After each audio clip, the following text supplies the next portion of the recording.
कोल्हापूर दक्षिण मतदारसंघातील महाविकास आघाडीचे उमेदवार आमदार ऋतुराज पाटील यांच्या प्रचारार्थ आमदार सतेज पाटील यांच्या उपस्थितीत कळंबा फिल्टर हाऊस प्रभागातील शारदा विहार आणि सासणे उद्यान या ठिकाणी बैठकांचं आयोजन करण्यात आलं होतं।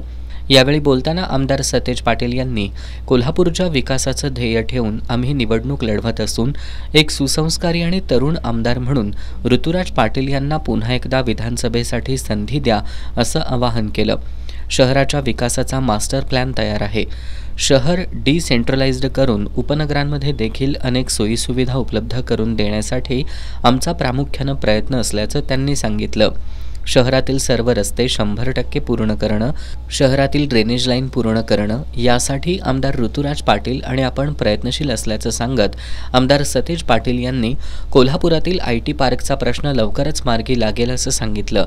KMTच्या ताफ्यात आपल्या माध्यमातून 9 वातानुकूलित गाड्या दाखल झाल्या असून अजून 25 गाड्या उपलब्ध करून दिल्या जातील असं त्यांनी सांगितलं।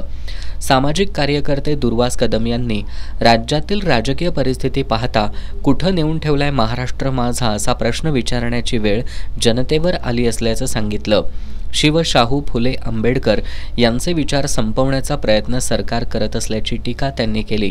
विकासाचा कोणताही मुद्दा सत्ताधाऱ्यांकडे नसल्यानं जातीयवादाचा मुद्दा घेऊन राजकारण केलं जात असल्याचा आरोप त्यांनी केला। यावेळी प्रकाश जाधव यांनीही मनोगत व्यक्त केलं। याप्रसंगी माजी नगरसेवक सतीश लोळगे, राजू परुळेकर, विकास जाधव, बंटी मांगुरे, शैलेश जाधव आदी उपस्थित होते। शारदा विहार इथं झालेल्या बैठकीत सामाजिक कार्यकर्ते उत्तम भोसले यांनी आमदार ऋतुराज पाटील यांना शारदा विहार सोसायटीच्या वतीनं जाहीर पाठिंबा देत असल्याचं सांगितलं।